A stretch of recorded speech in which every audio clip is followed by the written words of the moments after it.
The park was quiet except for the rustling of fallen leaves dancing across the ground. The air smelled faintly of damp earth and pine, and the lake reflected the fading light of the evening sky. Sitting near the edge of the water was a man holding two little girls in his arms. His chest rose and fell in uneven breaths, his face pale with a mixture of exhaustion and fear. The man's name was Ryan. He looked like a man trapped between hope and despair, fighting a battle no one else could see. The two little girls, his daughters, clung to him as though letting go would mean the end of the world. Their soft sobs pressed into his chest, their tiny fingers clutched at his hoodie as if he were the only anchor they had left in a world that threatened to split apart. Ryan whispered to them, but his voice shook. He kissed the top of their heads, closing his eyes tightly to stop the tears that burned behind them. Suddenly, the quiet of the park was broken by the sharp sound of heels striking against the pavement. A woman in a gray business suit was walking quickly toward them, her steps fast, her eyes sharp, and her breath coming in short bursts. Her name was Ella. Her blonde hair fell around her shoulders, her expression caught between fury and disbelief. She was powerful, determined, and in control of every business deal she touched, yet at this moment, she was just a mother staring at a scene she could hardly process. Her voice sliced through the air. Ryan, what the hell do you think you're doing? You had no right to take them today. You're breaking the law. The court order gave them to me this week. The girls froze. Their bodies stiffened at the sound of their mother's voice, but instead of running toward her, they buried themselves deeper into their father's arms. Ryan tightened his hold as though to shield them from the entire world, his lips trembling. Ella, please, this isn't about the court. This isn't about winning or losing. It's about them. It's about us. They need me, and I need them. You don't understand. For a moment, the world seemed to hold still. The leaves floated in the air like slow-motion fragments of a memory. The lake froze in reflection, and even the breeze seemed to hesitate. Ella's face twisted with anger, yet beneath it was confusion, something raw she hadn't allowed herself to feel in years. Ryan looked like a man carrying a weight so heavy his body was collapsing under it. His eyes were full of something she couldn't read, desperation, pain, and a strange acceptance. He was hiding something. She knew it. Stop this nonsense, Ella shot back. You think clinging to them like this will change anything? The law is the law, Ryan. You can't just take them whenever you feel like it. Do you have any idea how dangerous this is for all of us? Ryan's voice cracked. Dangerous. Ella, you don't know the meaning of dangerous. You think this is about custody papers, but it's not. I can't keep living like this, pretending I have time when I don't. Ella blinked, her anger pausing for just a second. What do you mean, pretending? Ryan looked down at the girls who were still sobbing quietly in his arms. He kissed their hair, breathed in their scent like he was trying to memorize it. His chest tightened as though the words he was about to say might tear him apart. 2 months ago, I went to the hospital. I thought it was nothing, just chest pain, just stress. But it wasn't. The doctors told me my heart is failing. They said I don't have much time left. Maybe months, maybe less. Ella's briefcase slipped from her hand and hit the ground with a thud. Her entire body went cold. She stumbled a step closer, shaking her head as though trying to push the words away. No, you're lying. You're just saying that to get sympathy. This is just another trick, isn't it? Another way to make me the villain.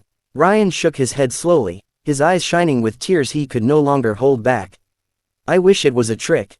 God, I wish it was. But it's not. I didn't tell you because I didn't want to scare you.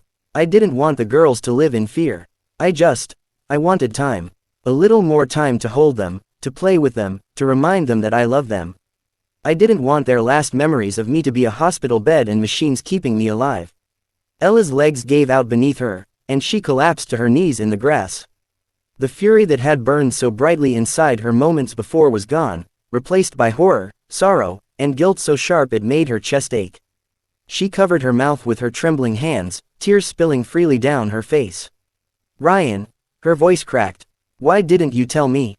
Why did you carry this all alone? I fought you, dragged you through court, treated you like an enemy, and you were dying inside.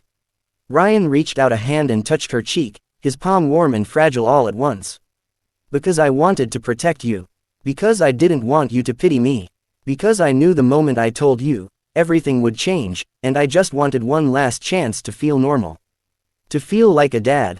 To give them the love they deserve without time ticking like a bomb above us. The girls looked up at their parents, sensing the storm of emotions even if they didn't fully understand the words. One of them whispered, "Daddy," in a trembling voice. Ryan kissed her forehead, holding her tighter. "I'm here, baby. I'm not going anywhere tonight. I promise." Ella crawled closer, her tears falling onto the grass. She grabbed Ryan's hand, clutching it tightly as if she could anchor him to life by sheer will. "No, don't you dare talk like you're running out of time.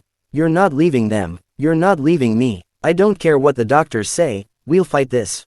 Together. We'll find a way. I can't lose you. Not now, not ever." Ryan stared at her, stunned by the raw emotion in her voice. For years they had been at war, tearing each other apart over their differences. But here, in this fragile moment, he saw something in Ella's eyes he hadn't seen in so long: love. Real, desperate, unconditional love. He whispered, "I never stopped loving you, Ella. Not for a second, even when you hated me, even when the world thought we were broken. I still loved you." Ella sobbed harder, pressing her forehead against his. "And I buried it under pride, under anger, under stupid battles that never mattered. I thought winning was everything. I thought control was everything. But I was wrong. None of it matters. Not money, not court orders, not pride. Only this, only us." The four of them clung to each other in the fading light of the park. The world around them blurred into insignificance: the golden leaves, the rippling lake, the whispers of strangers who had stopped to watch. Nothing mattered except the fragile circle they formed together. The custody battles no longer had power. The cold walls of the courtroom, the bitter words of lawyers, the endless arguments, all of it dissolved like smoke in the air. What remained was a father fighting against time, a mother finally breaking free of her pride, and two little girls who simply wanted their parents to stop fighting and just love each other. They stayed like that for a long time, clinging to every second, breathing each other in as though tomorrow was uncertain. And for Ryan, tomorrow was uncertain. But in that moment, he had everything he had ever wanted. His daughter safe in his arms. Ella by his side. A family, broken but still beating, still alive, still together. Sometimes it takes the threat of loss to remind people of what truly matters. Sometimes it takes the shadow of death to bring light back into love. And sometimes, even when time is running out, love can make every second feel eternal.